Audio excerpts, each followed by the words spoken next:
સાબરકાંઠાના ખેડબ્રહ્મા વિસ્તારમાં છેલ્લા 2 વર્ષથી લૂંટેરી દુલ્હન મામલે નોંધાયેલ આરોપીની ભાળ પેટ્રોલિંગ દરમિયાન પોલીસને મળી આવતા મહિલાને ઝડપી લેવાઈ છે।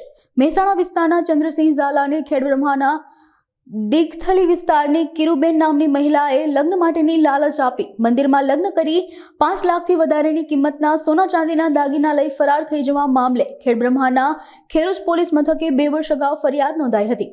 જોકે સ્થાનિક વિસ્તારમાં પોલીસ પેટ્રોલિંગ દરમિયાન 2 વર્ષથી નાસ્તા ફરતા આરોપીની અટકાયત થઈ છે।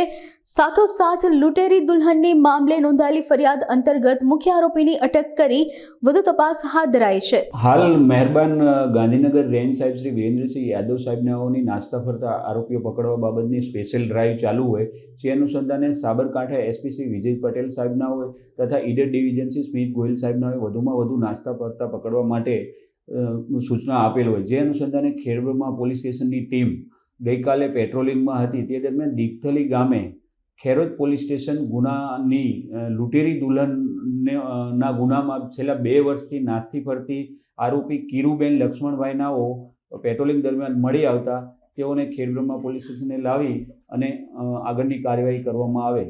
આ બાબતમાં જોવા જઈએ તો સદર બાબતે લૂંટેરી દુલ્હન ગેંગ બાબતે ખેરોજ પોલીસ સ્ટેશનમાં 25/12/2022ના રોજ ગુનો દાખલ થયેલ જેમાં 8 નામજોગ આરોપી તથા 3 અજાણ્યા ઇસમો વિરુદ્ધ લૂંટ ધાડ તેમજ અન્ય કલમો મુજબ ગુનો દાખલ થયેલ જેમાં ફરિયાદી મહેન્દ્રભાઈ કે જેઓ વિરમગામ ધુલેટા ગામના વતની હતા તેઓએ સોશિયલ મીડિયા દ્વારા આ સદર લૂંટેરી દુલ્હનના એજન્ટોના સંપર્કમાં આવેલા।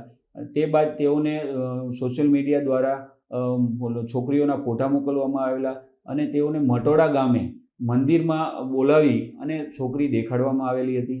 જે બાદ તેઓને ત્યાંથી દીઘથલી ગામે લઈ ગયેલા હતા અને ત્યાં જઈ અને આ કામના ફરિયાદી શ્રી મહેન્દ્રભાઈનાઓને પોતે પહેરેલ તમામ દાગીનાઓ તેઓની પાસેમાં રહેલ તમામ રોકડ રકમ તેમજ તેઓના તમામ કાર્ડ મોબાઈલ તેમજ તેઓનું મોટરસાઇકલ બાઇક મળી કુલ 5,84,500નો મુદ્દામાલ આ ગેંગ લૂંટેરી દુલ્હનના તમામ લોકોએ લઈ લીધેલ અને તેઓ ફરિયાદીશ્રીને મારી અને ત્યાંથી ભગાડી દીધેલ। આમાં અગાઉ 7 થી 8 આરોપીઓ પકડાઈ ગયેલ છે તથા આ બેન છેલ્લા 2 વર્ષથી નાસ્તી ફરતી હતી જે રાજસ્થાન અને ગુજરાતની બોર્ડરમાં અલગ અલગ જગ્યાઓ જઈ અને છુપાઈ ફરતી હતી। હાલ કહી નહીં શકાય આ કામના ફરિયાદીએ ફરિયાદ આપી એટલે ધ્યાનમાં આવેલ છે।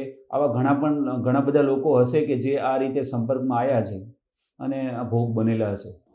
સદર ગુનામાં 300 આઈપીસી કલમ 392 394 395 ગુનાહિત કાવતરું 120B 34 તેમજ આઈટી એક્ટની કલમ 65B મુજબ ગુનો દાખલ કરવામાં આવેલ।